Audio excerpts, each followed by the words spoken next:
কি কি চুক্তিপত্র নিয়ে আসছি এটা এখন ফোকাস করা যাবে না, কারণ 1 থেকে 1.5 ঘন্টা কি 2 ঘন্টা ইতালি মিনিস্ট্রির কাছে এই লেখাগুলো অ্যাম্বাসিডর পাঠিয়ে দিবে। সে যখন ওইখান থেকে রিপ্লাই দিবে অ্যাম্বাসিডরকে, তখন সে ওয়েবসাইটে অ্যাম্বাসির যে ইতালিয়ান ওয়েবসাইট আছে তখন এই পোস্টগুলো চুক্তিপত্রগুলো আপনাদেরকে ওয়েবসাইটে দিয়ে দিবে।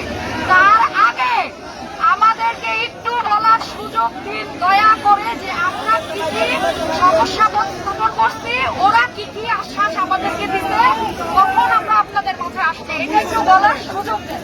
প্রথম প্রশ্ন ছিল অ্যাম্বাসিডরের কাছে যে গত বছর 2023 সাল থেকে যাদের ওয়ার্ক পারমিট ব্যবস্থা জমা হয়ে আছে তাদের ডেলিভারি কেন দেওয়া হচ্ছে না। তখন অ্যাম্বাসিডর আমাদেরকে বলল, প্রথম কথা ওয়ার্ক ভিসার একমাত্র যে সমস্যাগুলো আপনারাও সারা বাংলাদেশে সহ ইতালিয়ান সহকারে সবাই জানেন, যে কারণগুলো তুলে আসছে এগুলো সবকিছুর কারণে যে তদন্ত জার্জে মেলোনি কমিটি গঠন করেছে সেখান থেকে কাজ হয়ে ওই মিনিস্ট্রি থেকে কাজ হয়ে যখন আমাদের এখানে রিপ্লাই দেয় সেই ক্ষেত্রে আমরা এম্বাসি থেকে ডেলিভারি একটা একটা করে স্বল্পভাবে দিচ্ছি। কিন্তু আমাদের মিনিস্ট্রি থেকে কর্মকর্তা যে নিয়োগ দিচ্ছে সেপ্টেম্বরে 4 জন কর্মকর্তা অলরেডি আসছে, তাদের সাথে বসে অ্যাম্বাসিডর নিজে মিনিস্ট্রিকে আকুতি মিকুতি ভাবে জানিয়েছে অন্যান্য ভিসা বন্ধ রেখে শুধু ওয়ার্ক ভিসা পারমিট ব্যবস্থাগুলো ডেলিভারি দেওয়ার জন্য।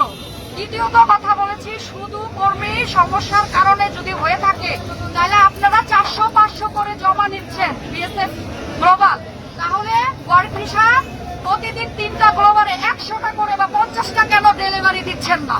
তখন অ্যাম্বাসিডর বলছে যে ইতালি মিনিস্ট্রি যতক্ষণ না পর্যন্ত ওয়ার্ক ভিসার তদন্ত করে আমাদেরকে জানাচ্ছে, যেটা বলতেছে যে ফাইলে ইতালি থেকে জানাচ্ছে যে এটা ওকে, এটা ডেলিভারি দিয়ে দাও, ততদিন পর্যন্ত আমরা দিতে পারি নাই। কিন্তু এখন শুধু 1 মাস বন্ধ ছিল, কারণ আপনাদের মিনিস্ট্রি সমস্যা ছিল, সরকার পতন আন্দোলন, ওয়েবসাইট, নেট সব বন্ধ ছিল, সেজন্য আমরা দ্রুত গতিতে কাজ করতে পারি নাই। সেজন্য আপনাদের কাছে বিনীতভাবে ক্ষমা চাচ্ছি।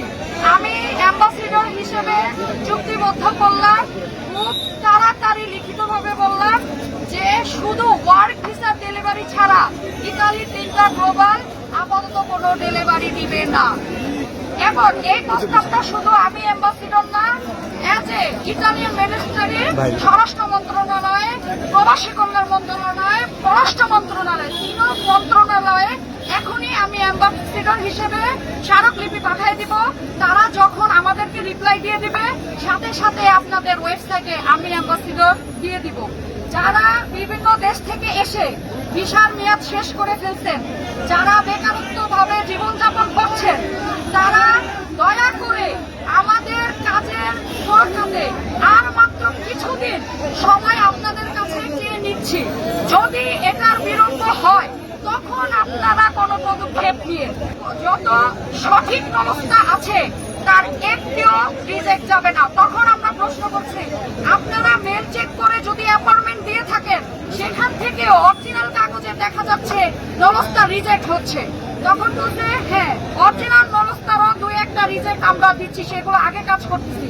কেননা নরস্তা অরিজিনাল প্রটোকল মিলছে, কিন্তু ইতালি মিনিস্ট্রি যে তদন্ত কমিটি বসিয়েছে সেখানে আমাদের কাছে প্রমাণ আছে যে নরস্তা অরিজিনাল ছিল, কিন্তু যে লোক তাকে নরস্তা দিতে সে কোনো না কোনো ভাবে অন্য লোকের সাথে জড়িত হয়ে এটা অরিজিনাল বের করেছে, কিন্তু এটা দুর্নীতি করে করাপশন করে বের করেছে। এটা যখন প্রমাণ হয়ে যায় আমাদের কাছে আসে, ইতালি থেকে খবর আসে, তখন অরিজিনাল ব্যবস্থা আমরা রিজেক্ট করি।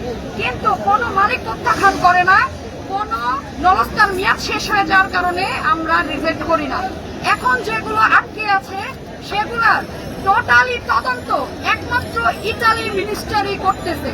আবারও অ্যাম্বাসিডর বলতেছে চুক্তিবদ্ধ ভাবে ইতালি এম্বাসি বা বিএসএফ টোটালি ভাবে ইতালি মিনিস্ট্রি জার্জে মেলোনির কথার অনুপ্রেক্ষিতে তার অনুমতি ছাড়া, তার তদন্ত কমিটি ইটালিয়ান পার্মানেন্ট এবং যে ভিসা দেওয়ার যে মানে প্রক্রিয়া, যে ওইখান থেকে যে পারমিট দেওয়ার পরে আমরা সেইগুলাই কাগজেই ভিসা সাবমিট করব। এছাড়া আমাদের পক্ষে ভিসা দেওয়া সম্ভব না।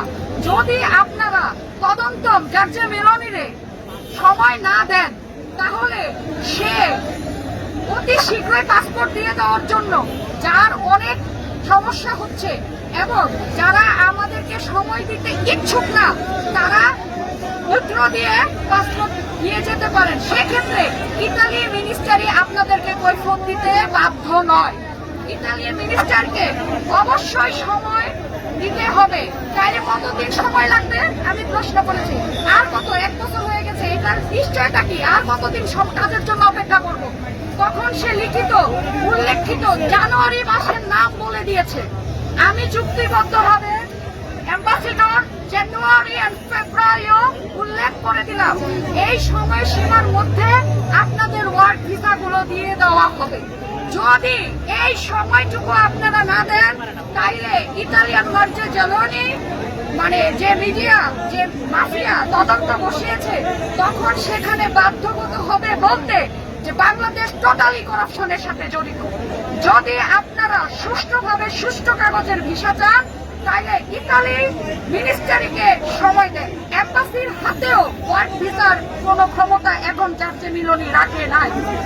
কারণ জার্জে মেলোনি অনেকগুলা দোষ, অনেকগুলা সমস্যা সে দেখা করে নিজে তদন্ত করে পেয়েছে। জানুয়ারি মাসের কথা উল্লেখ করে বলে দেওয়ার পরে তখন আমরা 7 দিনের এই ওয়েবসাইটে আপনাদের নিউজ দেওয়ার এবং কাজ ডেলিভারি, তখন বলছি জানুয়ারি মাসের মধ্যে সব ক্লিয়ার করবেন। কিন্তু 7 দিনের মধ্যে 3টা গ্লোবালে অন্তত 100টা পাসপোর্ট না দিলে আপনাদের এম্বাসিতে আবার অ্যাটাক করতে আমরা বাধ্য হব।